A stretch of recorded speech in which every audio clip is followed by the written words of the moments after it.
enfrentamento da pandemia de Covid-19 tem demandado intensa atuação do poder público em todos os níveis. Muitas leis foram aprovadas e uma em especial tem despertado muito debate. Nós estamos falando da Lei Complementar 173, que estabeleceu o Programa Federativo de Enfrentamento ao Coronavírus.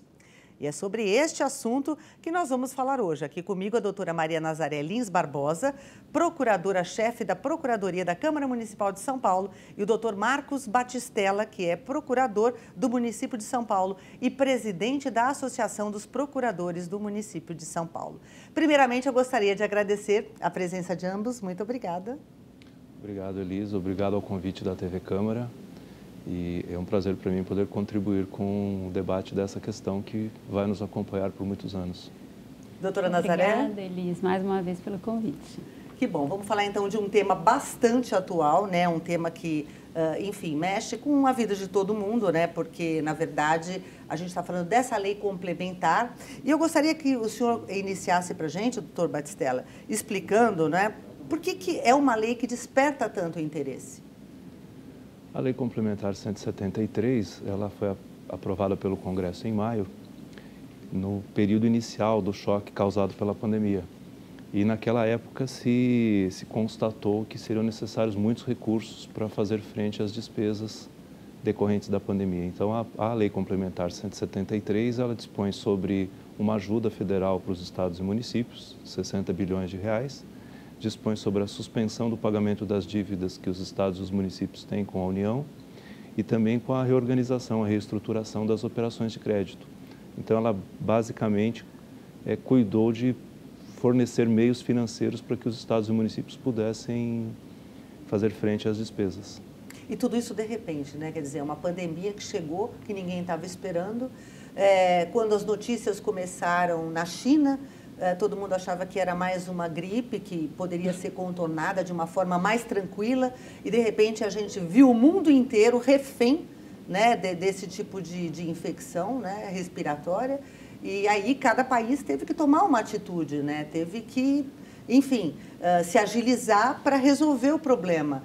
E a gente trata de questões monetárias muito altas, né, doutora Nazaré?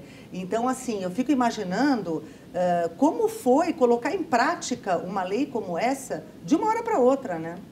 É uma questão complexa e como o doutor Marcos, né, nos apresentou, né, ela oferece aos estados e municípios, dentro de um pacto federativo entre a União, os estados e municípios, a possibilidade de contar com recursos adicionais. A suspensão das suas dívidas, por exemplo, para poder enfrentar a pandemia nas respectivas esferas, estados e cidades, mas também coloca como contrapartida que os estados e municípios adotem algumas medidas de contenção de gastos. E isso impacta muito toda a administração pública, o serviço público, os servidores públicos, e por isso há tanta polêmica, né, em torno à aplicação prática, né, do que a lei exige.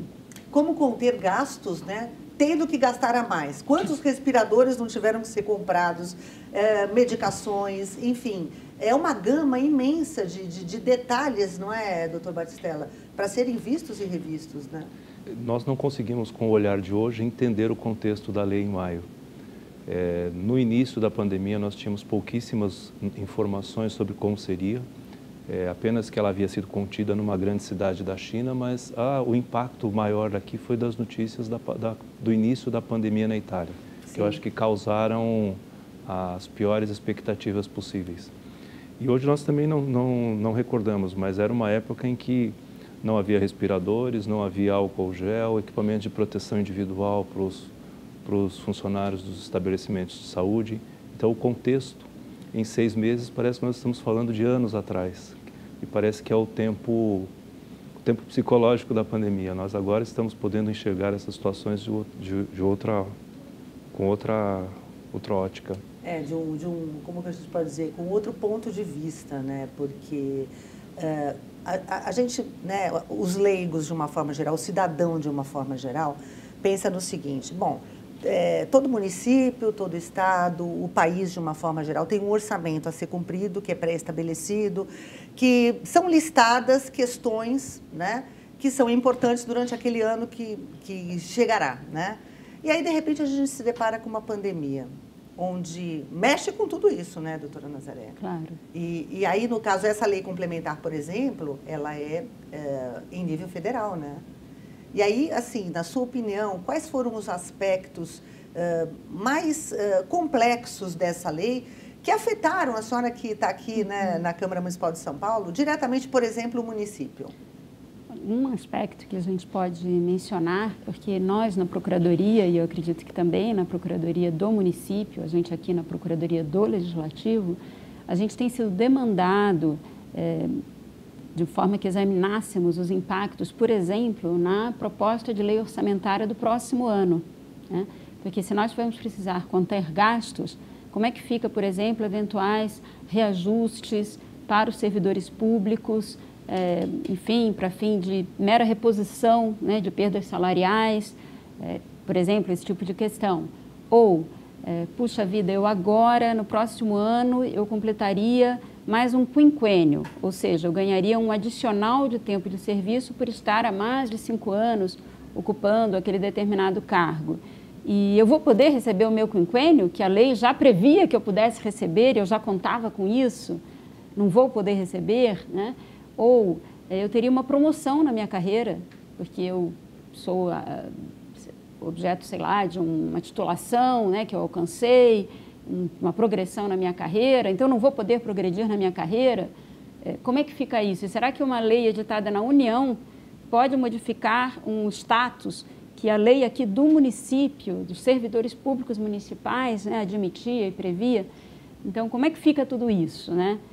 Então, enfim, né, não se trata de responder aqui no detalhe a cada uma dessas perguntas, mas... É uma preocupação, É uma né? preocupação. Interfere diretamente, né? E é importante também, né, dizer que os 2 artigos mais polêmicos, diria, da Lei Complementar 173 são o artigo 7º e o artigo 8º.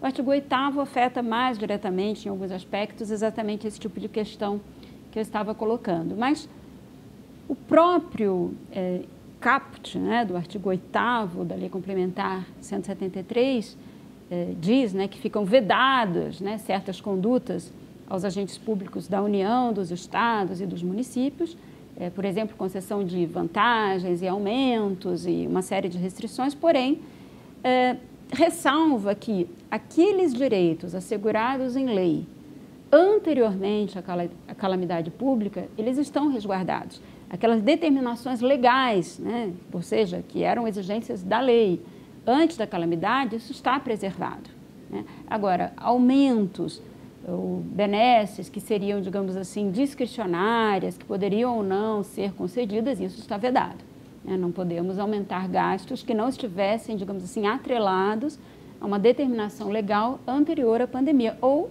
a algum tipo de sentença judicial que já tivesse assegurado um determinado benefício. Mas são muitas questões polêmicas, né? Doutor Batistelli, eu acho que seria importante o senhor trazer para a gente um pouco da sua visão, né? Até acompanhando um pouco esse raciocínio da doutora Nazaré, com relação de, além da remuneração, né? Como fica, por exemplo, as questões dos concursos, das carreiras? O senhor também pode dar para a gente uma ideia de como é que o senhor entende, de que forma isso afetou, né? Um primeiro ponto que eu acho que é extremamente relevante neste assunto é que a Lei Complementar 173, principalmente no artigo 7º, em que ela alterou a Lei de Responsabilidade Fiscal, ela, a propósito de uma pandemia que todos esperamos e temos fé que seja temporária, ela alterou permanentemente uma série de dispositivos do direito financeiro que é impositivo para os estados e para os municípios. Uma das questões, por exemplo, é que ela impediu que nos últimos 180 dias do exercício dos mandatos a realização de concursos e a nomeação de novos servidores públicos. Se nós somarmos este prazo com os prazos que já existiam e as restrições da legislação eleitoral para a nomeação de servidores e para a realização de concursos nos anos eleitorais, praticamente o mandato dos prefeitos e governadores se restringe a 3 anos, que é o período que eles vão ter para poder fazer esse tipo de... tomar esse tipo de ajuste e de medida e de planejamento. Isso me parece ser uma medida bastante drástica que foi tomada pela lei de caráter permanente, ainda que num período excepcional e emergencial. Este artigo 7º e também o artigo 8º que a doutora Nazaré referiu, eles são questionados em algumas ações diretas de inconstitucionalidade no Supremo Tribunal Federal. Elas estão com o ministro Alexandre de Moraes e elas foram submetidas ao rito de apreciação diretamente pelo plenário do Supremo Tribunal Federal em razão das repercussões da matéria. Então, nós não temos ainda nenhum tipo de apreciação do STF sobre este assunto, mas tem vários questionamentos de violação do Pacto Federativo, porque ela impõe obrigações a estados e municípios que precisariam ser de iniciativa dos próprios governadores e dos prefeitos.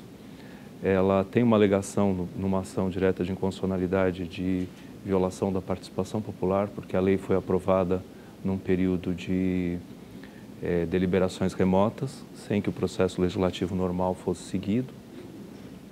Tem uma outra alegação bastante forte e que é bastante tradicional na jurisprudência de violação da iniciativa legislativa, porque para dispor sobre essas matérias a Constituição reserva ao chefe do Poder Executivo dispor sobre servidores públicos. E tem uma série de outros questionamentos relacionados a esses. Então, esse assunto eu acho que ele vai continuar polêmico por bastante tempo. Por um tempo, pelo menos. Para os servidores públicos que eu represento, ela é bastante lesiva, porque ela, basicamente, no município de São Paulo, a nossa estrutura, e essa na minha visão, é uma opção político-administrativa do município, a forma de fazer carreira depende do tempo de serviço e da aquisição desses adicionais e do exercício de funções de confiança. Quando vem uma lei de fora do município, que se impõe ao município e desestrutura este sistema, ele deixa os servidores públicos municipais sem legislação funcional. Isso gera uma insegurança, eu diria, né? Gera muita insegurança e causa uma... É como se fosse uma decisão arbitrária. Certamente ninguém que tomou essa deliberação no Congresso pensou que poderia afetar desta forma os servidores do município de São Paulo. Bom, nós vamos continuar tratando deste assunto daqui a pouquinho, mas antes vamos para um rápido intervalo. Até já.